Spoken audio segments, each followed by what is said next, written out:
청취자 여러분, 혹시 이런 생각해 보신 적 있나요?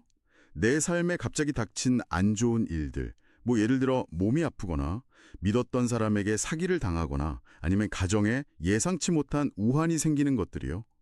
만약에 이런 일들이 그냥 재수없는 우연이 아니라 내가 사회에서 맡은 역할을 제대로 하지 않았기 때문에 벌어지는 아주 정밀하게 계산된 필연적인 결과라면 어떨까요?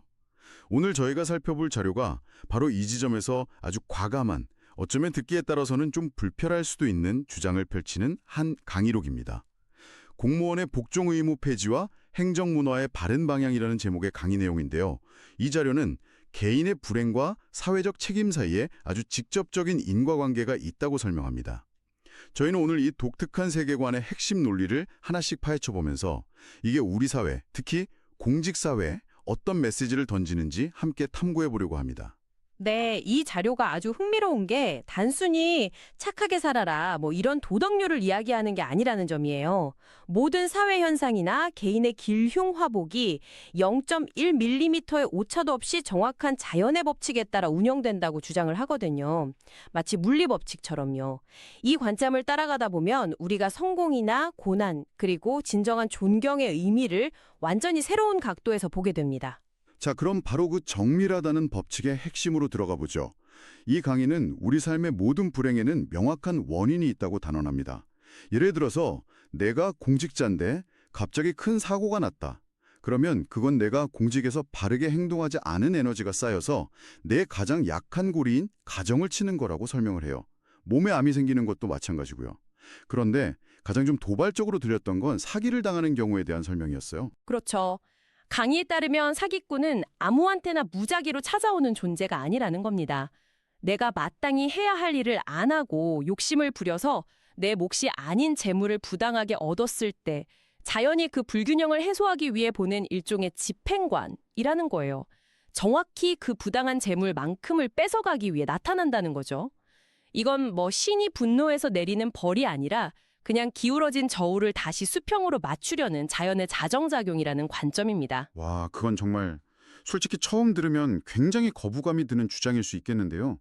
마치 피해자에게 책임을 돌리는 것처럼 들리기도 하고요. 세상에는 정말 선량하고 억울하게 사기당하는 분들도 많잖아요. 이 논리대로라면 그 모든 피해자들이 어딘가에서 욕심을 부렸다는 건데 좀 너무 가혹한 잣대 아닌가요? 정확한 지적이십니다. 그리고 바로 그 지점이 이 강의의 세계관을 이해하는 핵심 열쇠이기도 해요. 여기서 말하는 욕심이나 부당한 이득이라는 게 반드시 법을 어기는 생애만을 뜻하는 게 아니기 때문입니다. 예를 들자면 내가 받아야 할 월급보다 훨씬 더 많은 노력과 공부를 해서 사회에 기여해야 하는데 딱 월급 받을 만큼만 일하고 나머지는 개인의 부를 축적하는 데 썼다. 그러면 그 잉여분이 바로 자연의 관점에서는 부당 이득이 되는 셈입니다.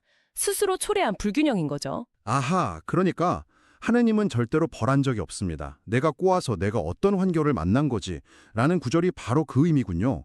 외부의 어떤 절대자가 상벌을 내리는 게 아니라 내 행동과 마음가짐이 만들어낸 에너지의 불균형이 결국 나에게 다시 돌아온다는 어떻게 보면 지독할 정도로 엄격한 자기 책임의 원리네요. 네, 그리고 이 엄격한 원리가 가장 극명하게 또 중요하게 적용되는 대상으로 공무원을 딱 지목하는 겁니다.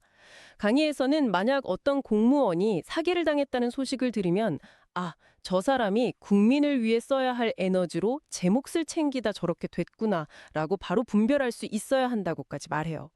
사회가 그를 버렸기 때문에 그런 일을 당했다는 아주 단호한 시각이죠. 굉장히 날카로운 지적인데요. 왜 공무원에게 유독 더 엄격한 잣대를 들이대는 거죠? 그 자리가 개인이 잘나서 얻은 자리가 아니라 국민의 피와 땀으로 만들어지고 유지되는 자리이기 때문이라는 겁니다. 그래서 공무원의 월급은 노동의 대가가 아니라는 거예요. 국민들이 이 경비를 가지고 더 크게 공부해서 우리를 이롭게 해달라고 맡긴 공보경비라는 개념을 제시해요. 그런데 그 돈으로 공부는 안 하고 재테크에만 몰두한다면 그건 공금을 횡령한 것과 다름없다는 거죠. 공부 경비라니, 와, 월급에 대한 개념 자체가 완전히 다르네요. 그렇다면 이 관점에서 고난이나 어려움은 완전히 다른 의미를 갖게 되겠어요. 보통 우리는 피해야 할 대상으로만 생각하는데 이 강의에서는 오히려 적극적으로 마주해야 할 무엇으로 보는 건가요? 바로 그겁니다. 어려움이 찾아오는 건 나를 미워해서가 아니라 일종의 경고등이자 과제라는 거예요. 지금 네가 가는 길이 잘못됐으니 이 어려움이 왜 왔는지 원인을 파고들어 공부하고 길을 바로잡아라 라는 자연의 신호라는 거죠. 그래서 뺏기고 아프고 힘든 모든 상황이 사실은 나를 더 큰 사람으로 성장시키기 위한 공부 자료가 되는 셈입니다. 보통 사람들은 그렇게 어려움이 닥치면 교회나 절 같은 종교기관을 찾아가서 도움을 청하잖아요. 그런데 이 강의는 바로 그 지점에서 종교의 역할에 대해 아주 신랄한 비판을 제기하더군요. 네, 지난 수십 년간 종교기관들이 제 역할을 못했다고 아주 강하게 비판합니다. 본래 그런 곳은 사람들이 왜 힘든지 그 근본 원인을 함께 연구하고 삶의 법칙을 가르쳐주는 사회교육기관, 다시 말해 학교가 되어야 했다는 겁니다. 그런데 원인에 대한 공부는 없이 그저 맹목적으로 빌고 매달리면 해결될 것이라고만 가르쳤다는 거죠. 그러니까 예를 들어 사업이 어려워져서 찾아온 신도에게 왜 어려워졌을까요? 혹시 사업 과정에서 과한 욕심을 부린 부분은 없었는지, 직원들을 부당하게 대한 적은 없는지 함께 돌아봅시다. 이렇게 원인을 분석해 주는 게 아니고요. 그냥 무조건 새벽기도 열심히 나오세요. 불공을 들이세요. 라고만 했다는 비판이군요. 정확합니다. 근본적인 병의 원인은 그대로 둔 채 진통제만 계속 처방한 셈이죠. 강의에서는 지난 30년, 50년간 이런 방식이 반복되면서 개인의 문제는 해결되지 않고 그것이 쌓여서 지금의 어려운 사회 전체를 만들었다고 진단합니다. 사회의 지도층이 되어야 할 종교가 그 의무를 다하지 못했다는 겁니다. 알겠습니다. 원인과 결과는 정밀하고 고난은 공부의 기회이며 기존의 해결책이었던 종교는 실패했다. 그렇다면 이 강의가 제시하는 올바른 삶, 진정한 성공은 대체 무엇인가요? 돈이나 권력을 많이 갖는 건 아닐 것 같은데요. 물론 아닙니다. 돈이나 땅이 많은 것이 성공이 아니라고 분명히 선을 긋습니다.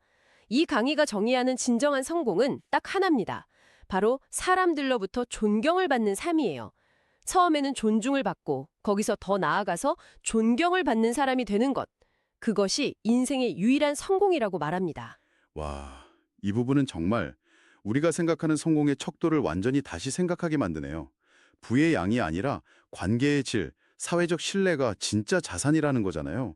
이건 거의 모든 자기계발서의 가르침과 정면으로 배치되는 이야기 아닌가요? 그렇죠. 그리고 아주 흥미로운 주장을 덧붙입니다. 진정으로 존경받는 사람은 절대 경제적으로 어렵게 살지 않는다고 단언해요. 왜냐하면 사람들이 그 사람의 지혜를 구하고 말을 따르기 때문에 그가 하는 일은 저절로 잘 될 수밖에 없다는 거죠. 주변에서 그를 돕기 때문에 그의 삶이 어려워질 수가 없다는 논리입니다. 즉, 돈을 쫓는 게 아니라 존경을 쫓으면 돈은 저절로 따라온다는 겁니다. 그렇다면 그런 존경받는 삶을 살기 위해 특히 공무원은 무엇을 해야 하는가에 대한 구체적인 제안도 있었죠. 저는 이 제안이 정말 파격적이라고 생각했습니다. 네, 대한민국의 공무원은 전부 사회연구원으로 이름을 바꿔야 한다는 겁니다. 이건 단순히 명패만 바꾸자는 이야기가 아니에요. 직업의 정체성 자체를 완전히 바꾸라는 요구죠. 주어진 업무만 기계적으로 처리하는 행정과, 즉 관료가 아니라 사회 현상의 근본 원인을 파고들고 국민의 삶을 이롭게 할 방법을 끊임없이 공부하는 연구자가 되라는 겁니다. 사회연구원. 이건 그냥 듣기 좋으라고 만든 말이 아닌 것 같은데요. 구체적으로 공무원의 일하는 방식이 어떻게 바뀌어야 한다는 의미일까요? 가령 민원 담당 공무원이라면 단순히 서류를 처리하는 게 아니라 이 민원이 왜 계속해서 발생하는지 그 사회적 배경을 연구하라는 뜻으로 해석할 수 있을까요? 바로 그겁니다. 민원인 한 명을 상대하는 게 아니라 그 민원을 통해서 우리 사회의 병든 부분을 진단하고 해결책을 연구하는 거죠. 도로 건설 담당자라면 단순히 길을 내는 게 아니라 이 도로가 지역 공동체에 어떤 영향을 미칠지, 가장 효율적이고 사람을 이롭게 하는 길이 무엇인지 연구하는 겁니다. 그리고 그 연구라는 행위 자체가 바로 욕심에서 벗어나 자신을 성장시키는 가장 확실한 길이라고 말합니다. 자신의 위치에 맞는 연구를 하다 보면 자연은 스스로 그 사람이 살아나갈 길을 어렵지 않게 열어준다는 거죠. 그리고 강의는 이 연구자로서의 삶이라는 개념을 공무원을 넘어서 한국인 전체로 확장시키더군요. 갑자기 스케일이 굉장히 커지면서 천손이라거나 홍익인간 지도자 같은 거의 신화적인 용어까지 등장해서 조금 놀랐습니다. 네, 그 부분에서 이 강의가 가진 거대한 세계관이 드러납니다. 단순히 한국인이라고 하지 않고 천손, 즉 하늘의 자손이라는 표현과 홍해갱간이라는 건국 이념을 끌어오는 이유가 있어요. 한국인에게는 단순한 국민 이상의 특별한 사명이 있다고 주장하기 위해서입니다. 인류 전체를 이롭게 해야 할 지도자 민족이라는 거죠. 따라서 한국인에게 주어진 재능이나 환경, 재물은 개인적으로 누리라고 준 것이 아니라 그것을 바탕으로 더 큰 공부를 해서 인류 사회에 기여하라고 주어진 연구 자산이라는 겁니다. 오늘 살펴본 강의록은 공직자의 역할이라는 구체적인 주제에서 시작해서 인생의 성공과 불행의 법칙, 그리고 우리 민족이 나아가야 할 방향에 대한 거대한 철학까지 제시하고 있네요. 모든 불행은 외부의 탓이 아닌 나의 행동에서 비롯되며 진정한 성공은 부의 축적이 아닌 사회적 존경에 있다는 메시지는 정말 곱씹어볼 만한 것 같습니다. 맞습니다. 특히 모든 것을 공부와 연구의 과정으로 바라보는 시각이 굉장히 인상 깊습니다. 고난은 풀어야 할 숙제이고 높은 자리는 더 큰 공부를 할 수 있는 기회이며 심지어 공무원의 역할 자체를 사회연구원으로 제정해야 하죠. 이 관점은 비단 공직자에게만 해당하는 이야기는 아닐 겁니다. 우리 각자가 지금 서 있는 자신의 자리에서 자신의 삶에서 어떤 연구를 해야 하는지 근본적인 질문을 던지게 만드니까요. 강의는 마지막에 지금 대한민국은 조직원은 있어도 진정한 의미의 공무원은 한 명도 없다는 아주 도발적인 말로 끝을 맺습니다. 지금까지는 국민을 위해 연구하는 공무원은 없었고 이제부터 그런 사람을 만들어가야 한다는 뭐랄까 일종의 선언처럼 들리기도 합니다. 청취자 여러분께 마지막으로 이런 질문을 던져보고 싶습니다. 이 강의의 주장처럼 만약 내 삶의 모든 것이 나의 사회적 역할 수행과 정밀하게 연결되어 있다면 지금 당신 앞에 놓인 가장 큰 어려움은 당신에게 어떤 주제를 연구하라고 말해주고 있는 걸까요?